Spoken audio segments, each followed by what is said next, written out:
Hello students, welcome to BIMT YouTube channel. So students, this is a lecture of Financial Market and Services, that is FM03. So today we will discuss our topic that is in Unit 5, Life and Non-Life Insurance Companies in India. Life insurance companies and what are non-life insurance companies that are all are in India. So today we will discuss this topic and this is in Unit number 5.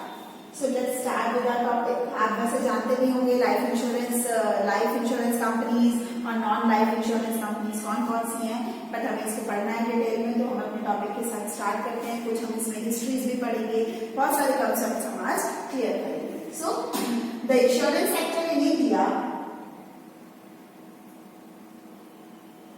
India has come a full circle from being an open competitive market to nationalization and back to liberalized market again. तो nationalization से liberalized market में पहले insurance sector जो India का था.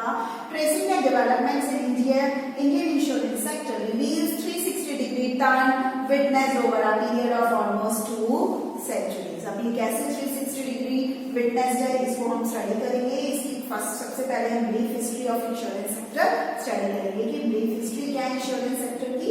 So the business of life insurance in India in its existing form started in India in the year 1880. Life insurance business India में 1880 में start हुआ था with the establishment of oriental life insurance company इन कैलकाटा. सबसे पहले oriental life insurance company Calcutta में open हुई थी 1880 में. तब फर्स्ट टाइम इंडिया में लाइफ इंश्योरेंस बिजनेस स्टार्ट हुआ था.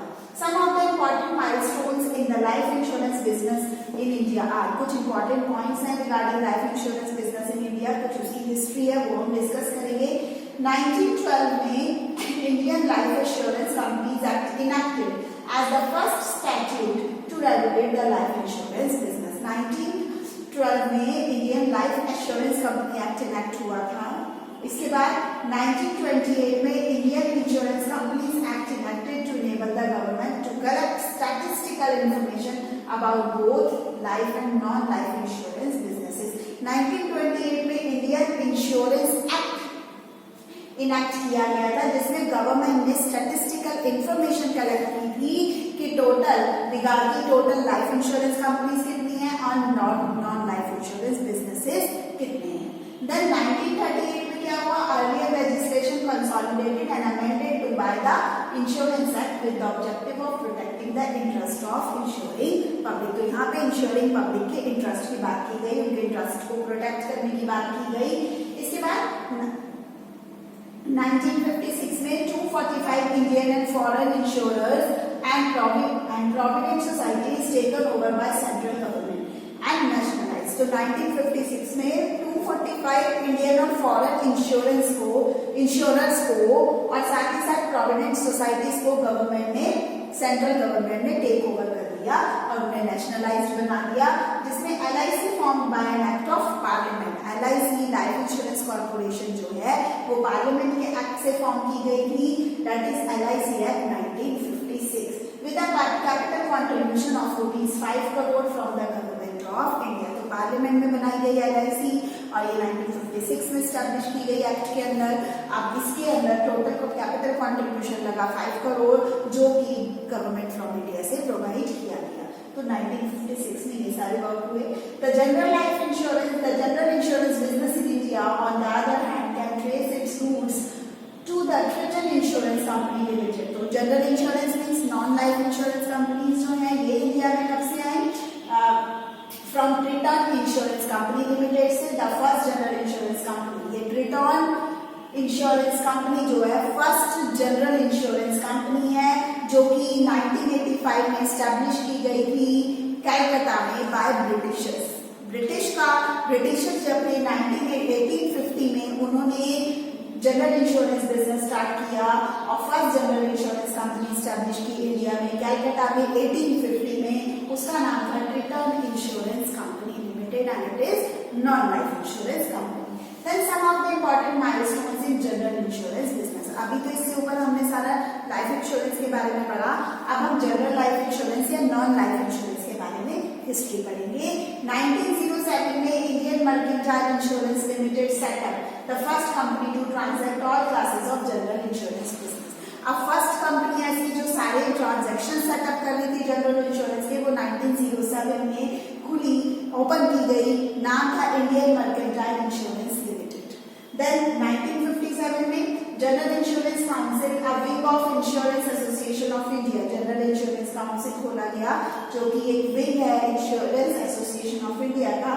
इसको बनाया गया, frames a code of conduct for ensuring fair conduct and sound business practices, fair and sound business practices के लिए ओपन किया गया। Then 1968 में insurance act amended to regulate investments and set minimum solvency margins and tariff advisory committee set up। 1968 में tariff advisory committee set up हुआ। 1972 में the general insurance business जो है वो nationalization हुआ उसका, एक्ट 1972 में nationalize the general insurance business in India with effect from 1st January 1973। 1972 में जनरल इंश्योरेंस के लिए एक्ट निकाला गया और उसको फिर नेशनलाइज कब किया गया, 1 जनवरी 1973 में जनरल इंश्योरेंस को नेशनलाइज कर दिया गया। 107 insurance amalgamated and grouped into 4 companies, 4 companies में अमेलगमेट करके 107 इंश्योरेंस को कंपनीज के ग्रुप में 4 कंपनीज में डिवाइड किया गया, ग्रुप किया गया। The national insurance company limited, वो कौन से 4 ग्रुप्स हैं जिसमें 107 इंश्योरेंस को डिवाइड किया गया, अमेलगमेट किया गया और फिर ग्रुप में डिवाइड किया गया। पहला है नेशनल इंश्योरेंस कंपनी, दूसरा है the new India insurance company, third है oriental insurance company limited and next is united India insurance company limited. तो ये 4 है जिसके अंदर 107 इंश्योरेंस को अमेलगमेट कर दिया गया और 4 कंपनीज में ग्रुप कर दिया गया। वो 4 कंपनीज है national insurance company limited, then the new India insurance company limited, then third one is oriental insurance company limited and fourth is united India insurance company limited. GIC incorporated as a company, GIC is general insurance company और corporation. Then we will come to insurance sector reforms. What are insurance sector reforms? 1993 में Malhotra committee जो कि head की गई थी by former finance secretary and RBI governor RN Malhotra ने, जो इसीलिए 1993 की मल्होत्रा कमेटी है जिसके अंदर RBI के गवर्नर RN मल्होत्रा थे, and was formed to evaluate the Indian insurance industry and recommend its future direction। तो उन्होंने ये कमेटी में ये बताया कि इंडियन इंश्योरेंस इंडस्ट्री का इवैल्यूएशन किया कि फ्यूचर क्या है इनका और फ्यूचर में इन्हें कैसे और सक्सेस के लिए क्या क्या डायरेक्शंस प्रोवाइड होनी चाहिए। तो ये सारी चीजें यहाँ पर 1993 में मल्होत्रा कमेटी में बताई गई, डिसाइड की गई। Malhotra committee was set up with the objective of complementing the reforms initiated in financial sector। The reforms were aimed at creating a more efficient and competitive financial system। और बेसिकली ये reform इसलिए बनाई गई कि more efficient and financial system और competitive financial system जो कि हमारी इकोनॉमी की रिक्वायरमेंट्स के हिसाब से सूटेबल हो, उसको ध्यान में रख के प्रॉपर स्ट्रक्चर किया जाए। Currently underway and recognized that insurance is an important part of overall financial system, where it was necessary to address the need of similar reforms। तो इंश्योरेंस सेक्टर भी अपने आप में बहुत इंपॉर्टेंट रोल प्ले करता है हमारी कंट्री के लिए, हमारी कंट्री की इकोनॉमी के लिए। In 1994, the committee submitted the report and some of the key recommendations are। 1994 में मल्होत्रा कमेटी ने रिपोर्ट सबमिट करी और उस रिपोर्ट में क्या क्या रिकमेंडेशंस थे रिगार्डिंग इंश्योरेंस सेक्टर वो पढ़ेंगे। सबसे पहले उन्होंने मल्होत्रा कमेटी में सबसे पहला पॉइंट मेंशन किया स्ट्रक्चर। तो स्ट्रक्चर की बात करी उन्होंने यहाँ पे। स्ट्रक्चर में government stake in the insurance companies to be brought down to 50%। तो गवर्नमेंट का स्टेक 50% होना चाहिए इंश्योरेंस कंपनी में। Government should take over holdings of GIC and its subsidiaries so that these subsidiaries can act as independent corporation. तो वो government जो है वो टेक ओवर करे होल्डिंग्स ऑफ जीआईसी की, जिससे कि वो इंडिपेंडेंट कॉर्पोरेशन की तरह वर्क कर सके। All the insurance company should be given greater freedom to operate on. इसमें ये रिकमेंडेशन भी करी मल्होत्रा कमेटी ने कि उन्हें फ्रीडम दिया जाए इंश्योरेंस कंपनीज को अपने तरीके से ऑपरेट करने का ही। देन सेकंड पॉइंट उन्होंने मेंशन किया, फर्स्ट पॉइंट उन्होंने स्ट्रक्चर मेंशन किया, सेकंड पॉइंट मल्होत्रा कमेटी में मेंशन हुआ कंपटीशन। तो कंपटीशन में क्या है, private companies with a minimum paid up capital of ₹1 billion should be allowed to enter the industry. Private companies को भी इंश्योरेंस सेक्टर में एंट्री करने का परमिशन मिला और वो अलाउ कर दिया गया उन्हें with ₹1 billion they should have to have as a paid up capital. Then no company should deal in both life and general insurance through a single entity. Single entity के through कोई भी company दोनों insurance sectors में deal नहीं कर सकती, वो किसी एक में कर सकती है, वो लाइफ और नॉन लाइफ दोनों में एक साथ डील नहीं कर सकती। Foreign companies may be allowed to enter the industry in collaboration with domestic companies. Domestic companies के collaboration में foreign companies enter कर सकती हैं, जैसे MetLife with PNB। तो इस तरीके से आपने देखा होगा बहुत सारे और भी एग्जांपल्स हैं। तो फॉरेन के साथ हम अपना डोमेस्टिक कंपनी के साथ फॉरेन का कोलैबोरेशन कर सकते हैं। Then postal life insurance should be allowed to operate in the rural market. Postal by post भी हम इंश्योरेंस की लाइफ इंश्योरेंस की फैसिलिटीज को अवेल करा सके रूरल मार्केट में। Then only one state level insurance life insurance company should be allowed to operate in each state. Her state में एक लाइफ इंश्योरेंस कंपनी होनी चाहिए जो उस स्टेट को डील करे, ऑपरेट करे। थर्ड पॉइंट उन्होंने अपनी कमेटी में मेंशन किया, जो कमेटी ने रिकमेंडेशन दिया उसमें थर्ड पॉइंट था regulatory body. So the insurance act should be changed and insurance regulatory body should be set up. तो उन्होंने बोला इंश्योरेंस रेगुलेटरी बॉडी आनी चाहिए वहां पे एक्ट में, इंश्योरेंस एक्ट में चेंजेस होने चाहिए। Controller of insurance currently apart from the ministry, finance ministry should be made independent। तो ये रेगुलेटरी बॉडी में बताया गया। फोर्थ पॉइंट में रिकमेंडेशन में मेंशन किया investments. So mandatory investment of LIC life fund in government securities to be reduced from 75% to 50%। तो mandatory investment जो है वो 75 से 50% गवर्नमेंट सिक्योरिटीज के लिए मैंडेटरी कर दिया गया। पहले फिर 75% था, उसको कम करके 50% कर दिया। GST and subsidiaries are not to hold more than 5% in any company। का शेयर 5% होगा किसी भी कंपनी में। फिफ्थ पॉइंट रिकमेंडेशन का है कस्टमर सर्विस। यहाँ पे क्या है, LIC should pay interest on delays in payment beyond 30 days। तो LIC इंटरेस्ट पे करे अगर पेमेंट ऑफ जो है 30 डेज से ज्यादा हो गया है time. Insurance company must encourage to set up unit linked pension plans. Insurance companies अपने सेटअप में यूनिट लिंक्ड पेंशन प्लान्स को इंक्लूड करें, एनकरेज करें, स्कीम हो। Computerisation of operations and updating of technology to be carried out in insurance industries. तो computerised operations and latest technology should be used in industries, in insurance industries. The committee emphasized that in order to improve the customer services and increases the coverage of the insurance industry should be opened up by to the competition। तो committee ने इतने सारे recommendation दिए insurance sector को दिमाग में रख के। इसी के साथ साथ कमेटी ने felt that the need to exercise caution and as any failure on the part of new players could ruin the public confidence in the industry। Cautions के बारे में भी बात करी उन्होंने। Hence, it was decided to allow competition in a limit way by stipulating the minimum capital requirement of ₹100 crores। The committee felt the need to provide greater autonomy to insurance companies in order to improve their performances and enable them to act as independent companies with economic motives। तो 100 crores minimum paid up capital required उन्होंने दिखाया committee में, और उन्होंने बोला insurance sector को पूरी autonomy होनी चाहिए जिससे वो अपना परफॉर्मेंस को इम्प्रूव कर सके, बेटर परफॉर्मेंस दे सके, कंपनी और इकोनॉमी ऑफ द कंट्री को मोटिवेट कर सके। For this purpose it had proposed setting up an independent regulatory body. इसी के लिए अलग से इंडिपेंडेंट रेगुलेटरी बॉडी बनाई गई। अब इसका एडवांटेज इंडिया को क्या मिला, robust demand, attractive opportunities, policy support and increasing investment. अब मेजर पॉलिसी चेंजेस क्या हुए?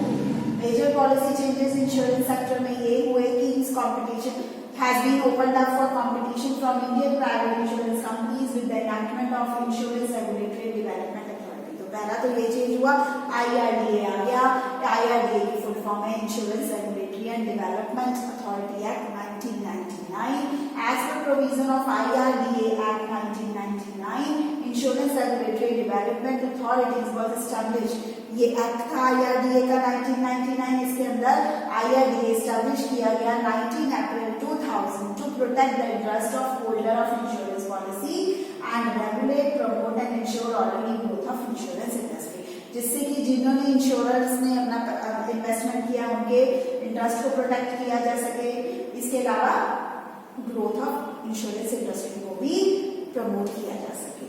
IRDA Act 1999 paved the way for the entry of private players into insurance market. इस एक्ट के थ्रू प्राइवेट प्लेयर्स को भी इंश्योरेंस मार्केट में आने का मौका मिला। Companies formed and registered under Companies Act 1956। तो कुछ इसके अंदर न्यू डिस्पेंसेशंस आए इंडियन इंश्योरेंस कंपनीज में। प्राइवेट सेक्टर को परमिशन मिलने के लिए इंडिया में कुछ कंडीशंस को फॉलो करना पड़ेगा। तो प्राइवेट सेक्टर भी इंश्योरेंस सेक्टर में आया, बट उसके लिए कुछ कंडीशंस थी जो उसे फॉलो करनी थी। पहला कि उसको अपने आप को रजिस्टर करना था under companies act 1956 private companies को। Then aggregate holding of equity shares of foreign company either by itself or through its subsidiary companies or its nominees do not exceed 26%. Paid up equity capital of such Indian insurance company, तो equity capital 26%। जो subsidiary या companies nominees हैं वो होने चाहिए। Do not exceed, उनका जो ratio है वो 26% से ज्यादा एक्सीड नहीं होना चाहिए। The company sole purpose is to carry on life insurance business और जनरल इंश्योरेंस बिजनेस, तो कंपनी का सोल पर्पस इंश्योरेंस बिजनेस का होना चाहिए। Minimum paid up equity capital जो है लाइफ और जनरल इंश्योरेंस के लिए वो ₹100 करोड़ है मिनिमम पेड अप कैपिटल, जो कि मल्होत्रा कमेटी में रिकमेंड की गई थी। इसके अलावा authority has notified 27 regulations on various issues which include registration. कुछ अलग इश्यूज के रिगार्डिंग भी रेगुलेशंस बने, जैसे कि registration of insurers, regulation on insurance agents, then solvency margin, reinsurance, obligation of insurers to rural and social sector, investment and accounting procedure, protection of policy holders interest. Applications were invited by authority with effect from 15th August 2000 for issue of certificate of registration of both life and non-life insurance। तो इनके लिए applications invite की गई with effect from 15th August 2000 किस लिए? To issue certificate for registration of both, चाहे life insurance के लिए जाए चाहे नॉन लाइफ इंश्योरेंस के लिए जाए।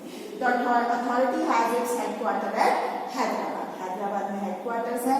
कुछ लाइफ इंश्योरेंस की कंपनीज के नाम और उनकी वेबसाइट्स भी मेंशन है इसमें। पब्लिक सेक्टर और प्राइवेट सेक्टर, अलग अलग सेक्टर की इंश्योरेंस कंपनीज हैं, तो उनके नेम और उनकी वेबसाइट्स भी मेंशन है यहाँ पे। जैसे LIC life insurance corporation of India, उसकी वेबसाइट मेंशन है।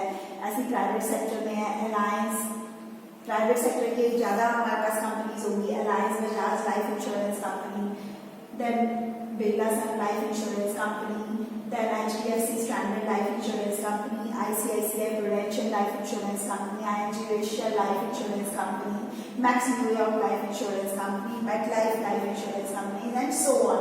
सो many companies name are mentioned in this, तो आप इसको देख सकते हैं, उनकी वेबसाइट्स भी मेंशन्ड है। तो protection of interest of policy holder के लिए भी IRDA ने प्रॉपर रिस्पॉन्सिबिलिटी ली कि वो अब इंश्योरेंस पॉलिसी होल्डर्स के इंटरेस्ट को प्रोटेक्ट करेंगे। उनके रिगार्डिंग प्रॉपर मेजर स्टेप्स बनाए गए, तो कुछ पॉलिसी होल्डर्स के लिए स्टेप्स बनाए हैं जिन्हें ध्यान में रख के सारे work as per government rules और पॉलिसीज किए जाते हैं। देन जनरल इंश्योरेंस कंपनीज के भी कुछ नाम दे रखे हैं इसमें कि प्राइवेट सेक्टर में कौन कौन सी हैं, like this Aditya Birla health insurance company, Bajaj Allianz general insurance company, Bharatiya AXA general insurance company, Cholamandalam general insurance company etcetera. So these are some of the private sector companies of non-life insurance, जो non-life insurance में deal करते हैं। ऐसे ही health insurance company भी है जिसके अंदर Apollo Munich health insurance company है, star health allied insurance company है, मैक्स का हेल्थ इंश्योरेंस है, रैली केयर है। तो कुछ इस तरीके के एग्जांपल्स इसमें प्रॉपर्ली मेंशन है। Private insurance like HDFC, ICICI and SBI have been some tough competitors for providing life as well as non-life insurance companies. So future क्या है इंश्योरेंस सेक्टर का इंडिया में? तो फ्यूचर इज गुड और government भी इसमें अपना रोल प्ले कर रही है। गवर्नमेंट ने भी कुछ स्कीम्स लॉन्च करी है इंश्योरेंस सेक्टर के लिए, जैसे प्रधानमंत्री सुरक्षा बीमा योजना, देन राष्ट्रीय स्वास्थ्य बीमा योजना, देन प्रधानमंत्री जीवन ज्योति बीमा योजना। तो इस तरीके की योजनाएं भी गवर्नमेंट निकालते रहते हैं, गवर्नमेंट भी हेल्प करती है, जिससे कि हर तरीके से हम लोग सिक्योर्ड रहे। गवर्नमेंट पॉलिसी होल्डर्स की इंटरेस्ट की बात करती है। So this is all about the life insurance and non life insurance sector of India. इसमें सारे एग्जांपल्स भी मेंशन है, सारी चीजें प्रॉपर्ली मेंशन है, आपको नोट्स का लिंक भी भेजा जाएगा। So this is a brief regarding कि लाइफ इंश्योरेंस में क्या है, नॉन लाइफ इंश्योरेंस में क्या है, इनकी हिस्ट्री क्या है, तो ये सारा हमने आज डिस्कस किया। It is very much important, आप लोगों को सबको पता भी होना चाहिए और एग्जाम के पॉइंट ऑफ व्यू भी ये इंपॉर्टेंट है। So this is all for today and thank you, have a nice day.